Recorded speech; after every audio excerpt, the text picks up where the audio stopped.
When you're in a crowded room, like a really noisy room, and someone desperately wants to get everybody's attention. Yeah, the instinct is almost always to just shout. Exactly. To project. Yeah. To try and be like the loudest, most dominant force in the room. Have you ever noticed that? We instinctively equate loudness with importance. Right. Well, it is a fundamental human reflex. I Mhm. mean, we treat volume as a proxy for authority. If you are louder than the ambient noise, you basically control the space. But imagine if, instead of shouting over the din, someone simply walked up to a microphone, leaned in incredibly close, and just whispered. The entire dynamic of the room just totally fractures. It does. Suddenly, everyone stops what they are doing. They Yeah. stop talking, they hold their breath, and they lean in just to listen. Which is a brilliant psychological pivot, you know? It forces the audience to cross the distance to the performer Right. rather than the performer pushing their energy out over the audience. It creates this instant, almost uncomfortable level of intimacy. And that completely flipped dynamic is exactly what we are getting into today. Welcome to the deep dive. It's a really fascinating one. It is. If you are the kind of person who loves discovering hidden gems of history, the stories of cultural pioneers who fundamentally altered the landscape, but somehow slipped through the cracks of collective memory, you are going to love this conversation. Absolutely. We are unpacking the life, the discography, and the incredibly complex legacy of a man named Jacob Schmidt. Though you might know him by the stage name that changed pop music forever, which is Whispering Jack Smith. We're pulling all this from a really comprehensive Wikipedia article detailing his life and career.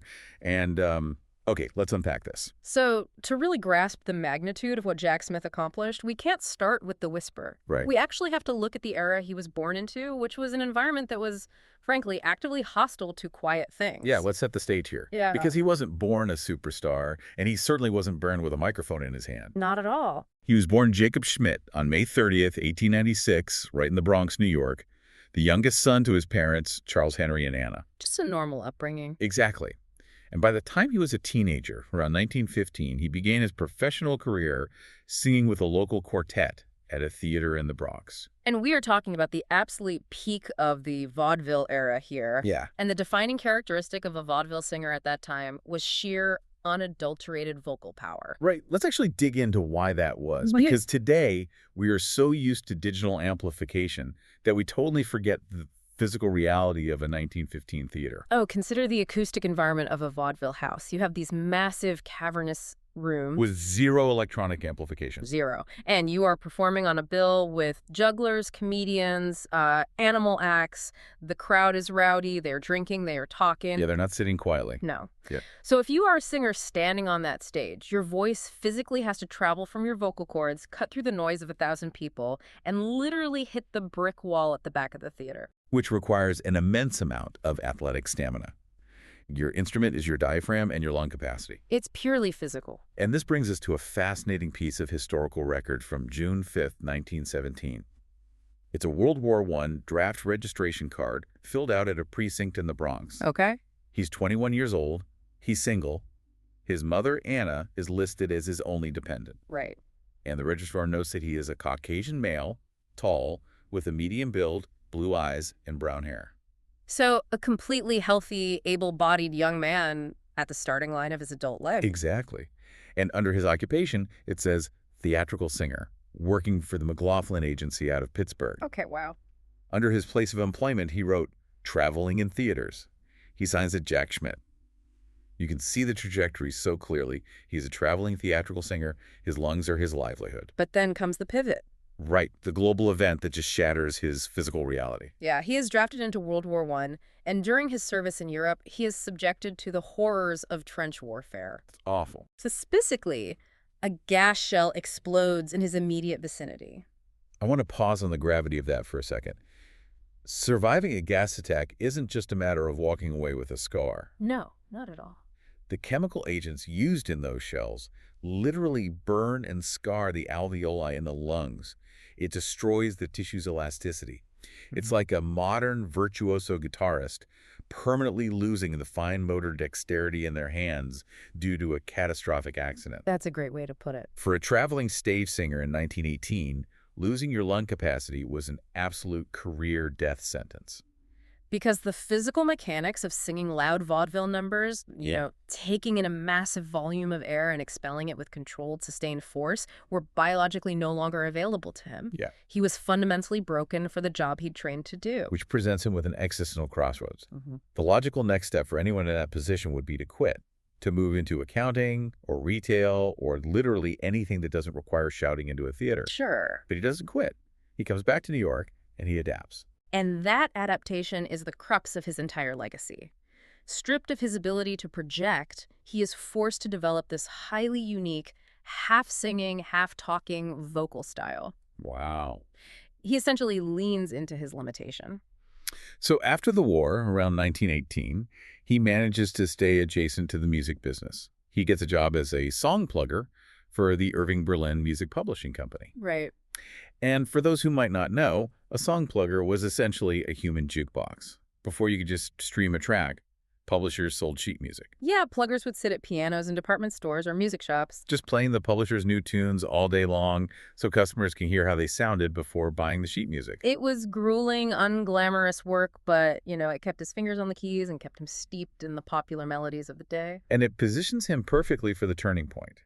He eventually gets a job as a pianist at an early radio station, and then fate just steps in. He really does. He's at the station, sitting at the piano, and the scheduled singer for the broadcast simply fails to show up. Yeah. And dead air is the enemy of radio, so Jack Smith, the guy with the chemically scarred lungs, fills in.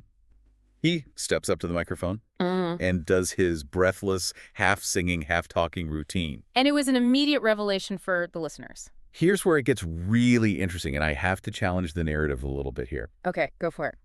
Was his sudden meteoric rise to fame actually a product of him being a musical genius?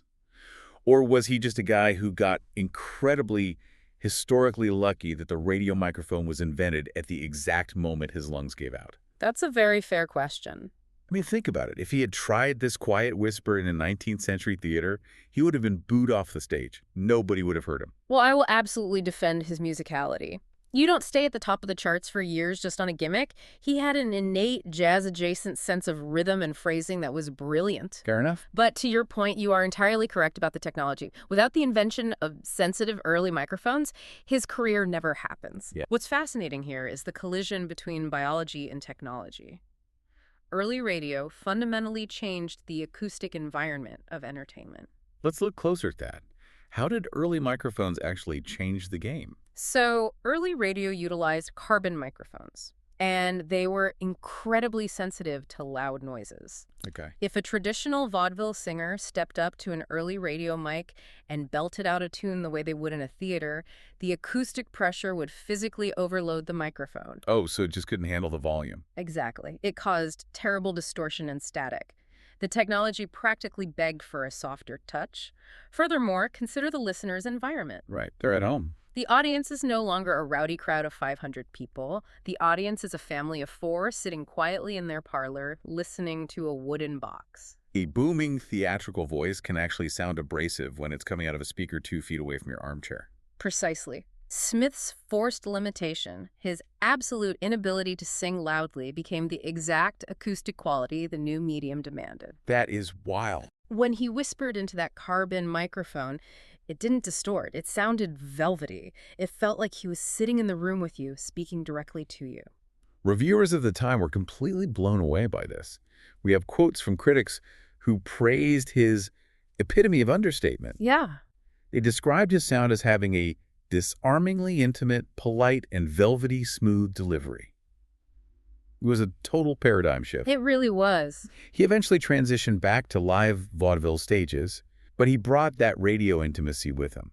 And that live stage presence is a crucial detail. He completely subverted the vaudeville tradition. How so? He wouldn't stand at the edge of the stage and belt. He would sit casually at a grand piano, utilize a stage microphone, which was cutting-edge technology at the time, and win the audience over with this incredibly genial, relaxed manner. He took the most devastating trauma of his life and turned it into a cultural phenomenon. Oh. And it was a massive phenomenon. Oh, huge. By the mid-1920s, he was an absolute superstar. He started out making records exclusively for radio, but soon he was everywhere. Yeah, he was dominating. In 1926 and 1927, he was dropping massive chart-topping hits. Give me a little kiss, will ya, huh? and his absolute signature tune, which practically defined the era, Me and My Shadow, He was sitting at the absolute peak of the entertainment mountain. which leads to international demand. Yeah. In 1927, Whispering Jack Smith embarks on a major UK tour, performing with the Blue Skies Theatre Company. That's a huge deal. Yeah, he's crossing the Atlantic, singing massive American standards, Gershwin tunes, Rogers, and Hart classics like Manhattan. He's an international commodity. Right. But this is the music industry we're talking about. And the story takes a very sharp, brutal turn into the realities of showbiz. Unsurprisingly, the music industry, both then and now, operates as an incredibly efficient machine for replication. Yeah. The moment an innovation proves profitable, the industry seeks to commodify and control it. And Jack Smith found that out the hard way. Mhm. On that very same UK tour, while he is arguably at the height of his fame, he is suddenly replaced. Just like that. Without much public explanation, the tour drops him and swaps in a new, all-girls singing trio called the Hamilton Sisters and Fordyce. Just like that, the Pioneers pushed aside for a fresh novelty act. But the usurpation went far deeper than just losing a spot on a tour. The industry began actively co-opting his very identity. This is the part that is honestly infuriating. It wasn't just that musical tastes naturally evolved, his specific trauma-induced sound was actively stolen. Enter a man named Chester Gaylord. Right. Gaylord is the perfect embodiment of the industry's replication machine. Jack Smith was famously known in the press as the whispering baritone. So a few years into Smith's success, the industry starts heavily promoting Chester Gaylord, explicitly billing him as the whispering serenader. The imitation is so blatant. Gaylord literally started his career by just doing a direct imitation of Jack Smith's style. But over the course of a few months, this imitator started rivaling Smith for public favor. And eventually, Gaylord completely dethroned him. Consider the deeply cynical nature of that transaction. It's awful. Jack Smith's style was born out of genuine physical trauma. It was a desperate survival mechanism. It was authentic to his lived experience. Right. The industry looked at that deeply personal adaptation, saw how profitable the intimacy was, and manufactured a replica. Wow. They stripped away the context of the war and the ruined lungs and turned his survival mechanism into a replicable gimmick that could be performed by able-bodied singers. It makes me think about how recommendation algorithms work today. Oh, totally. It's exactly like a TikTok creator who invents a highly specific, quirky format out of pure necessity. Let's say a creator starts filming videos whispering in their car because they have a sleeping baby in the back seat and it's the only quiet place they have. Right, something very organic. The raw authenticity of that car whisper goes viral. But within a month, the algorithm rewards a dozen wealthy, polished influencers who see the trend, buy expensive audio gear, build fake car sets in their mansions, and steal the format. Yep. They optimize the organic spark out of existence, and the Pioneer gets completely pushed out of the algorithm. That is a phenomenal parallel. The market always commodifies the pioneer. Always. The person who actually bled to create the new form is almost inevitably the one who gets left behind once the imitators figure out how to mass produce it. And that brutal reality really defines the final act of Whispering Jack Smith's life. After being dethroned by his own imitators, he returns to New York. He doesn't vanish entirely. He goes to work for NBC Radio, and he pops up in occasional film appearances. But his time as the era-defining, chart-topping superstar is over. He managed a brief, nostalgic comeback in the late 1940s, a small resurgence of interest as people looked back at the Roaring '20s. Yeah. But his cultural dominance was permanently behind him. So what does this all mean? How does a life like this end? It's pretty tragic, honestly. On May 13th, 1950, Jacob Schmidt, the original whispering baritone, dies of a heart attack in New York City. He was only 53 years old. Wow. Way too young. He was outlived by his wife, Marie. And the detail of his burial is what really stops you in your tracks. He is buried next to his mother, Anna Schmidt, the same woman listed as his only dependent on that 1917 draft card at St. Raymond's Cemetery in the Bronx. But his grave is completely unmarked. It is a staggering paradox. You have a man whose voice was intimately broadcast into millions of homes. Yeah. A man who literally changed the volume at which popular music was performed, resting under an unmarked plot of dirt in the Bronx. It feels like an erasure. The physical man, the body that endured the mustard gas and the heart attack, just disappeared. But the voice didn't. And that is where the story shifts from tragedy to resilience. Yeah. Because his voice was etched into shellac. Let's talk about shellac for a second, because it makes his survival even more miraculous. We aren't talking about digital files backed up on a cloud. Right. Early 78 RPM records were made of shellac resin. It was heavy, it was incredibly brittle, and it broke easily. So delicate. Preserving that audio requires immense physical care. Which is exactly what happened. Decades later, archivists and historians started pulling his fragile recordings back from the brink of total obscurity. Thank goodness they did. In 1995, Pavilion Records released a retrospective CD simply called Whispering Jack Smith. In 2000, the label ASV released a compilation of his later songs, fittingly titled Me and My Shadow. Ah, that's great. And then in February 2014, Tate Publishing released a massive 488-page biography called Whispering Jack and Peggy O, which even includes still pictures captured from Smith's own vintage home movies. It took over 60 years after his death for the culture to finally look back and comprehensively document his story. Crazy. It really highlights the vital importance of historians, archivists, and record collectors. Without their obsessive dedication, the imitators write the history. Right. Without them, the pioneer remains a ghost. These are the people who literally dug through crates of brittle shellac and old broadcast logs to ensure the origin point of that intimate sound wasn't lost forever. It makes you profoundly appreciate the fragile thread of history. We only know about his struggle in the trenches and his fight to stay relevant because someone cared enough to preserve the liner notes, to write the biography, to digitize the scratchy old recordings. It is a powerful reminder that while fame is incredibly fickle and the industry is ruthless, true cultural impact leaves a permanent fingerprint. It just might take us a few decades to dust for it and recognize who it actually belongs to. I think that's what makes his story so deeply resonant for you, the listener, even if you've never sat in front of a radio microphone. It's a masterclass in the raw power of resilience. Absolutely. Think about your own life, your own career. We all face moments where a door is violently slammed shut. A sudden lack of resources, an unexpected injury, a catastrophic roadblock that seems to completely destroy the path you spent years building. The temptation is always to look at the limitation as the end of the story. Yeah. But Jack Smith's life proves that the limitation itself can be the exact blueprint for your innovation. Exactly. Sometimes your greatest limitation forces you to invent an entirely new way of moving through the world. He couldn't shout anymore, so he forced the entire world to quiet down, lean in, and listen to his whisper. He really did. He changed the game because he was broken, not in spite of it. But as we wrap up this deep dive, it does leave you with a rather haunting thought to mull over.